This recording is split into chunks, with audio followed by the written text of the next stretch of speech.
கழுகோட சராசரி ஆயுட்காலம் 60லேருந்து 70 வருஷம். ஆனா, ஒரு சில கழுகுங்க 120 வருஷம் வரைக்கும் வாழுதுன்னு சொல்றாங்க. கழுகோட ரொட்டீன் பார்த்தீங்கன்னா, உயரமான இடத்துல போய் உட்காந்துக்கிட்டு, தன்னோட கூர்மையான பார்வையினால இரைய கண்டுபிடிச்சு, அந்த இரைய தன்னோட நெகத்து மூலியமா தூக்கிட்டு வந்து, தன்னோட அலகு மூலியமா கொத்தி சாப்பிடும்.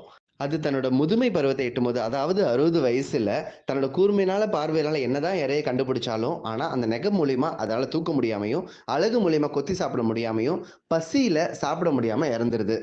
ஆனா, ஒரு சில கழுகுங்க மட்டும் பசிய தாங்கிக்கிட்டு, ஒரு உயரத்துக்கு போய் உட்காந்து, தன்னோட நெகத்தையும், ரெக்கையும் தானே பிச்சுக்கிட்டு, உடம்பெல்லாம் காயமாக்கிக்கிட்டு, ஒரு நீண்ட தியானத்துக்கு போயிடுது. அந்த தியான நிலையில தன்னோட ரெக்கையும், நெகமும் புதுசா வளர ஆரம்பிக்குது. வளர்ந்த உடனே அதுக்கு இன்னொரு 60 வருஷம் எக்ஸ்ட்ரா கிடைக்குது. ஒரு புது வாழ்க்கைய வாழ ஆரம்பிக்குது. அந்த மாதிரி நம்மள்ல எல்லாருக்கும் கஷ்டம் இருக்குங்க. அந்த கஷ்டத்த தாங்கிட்டு, அந்த கஷ்டத்த தாண்டுனதுக்கு அப்புறம், இன்னொரு சந்தோஷமான வாழ்க்கை இருக்குன்னு, நம்ம எல்லாரும் நம்பிக்கையோட வாழ ஆரம்பிக்கணும்.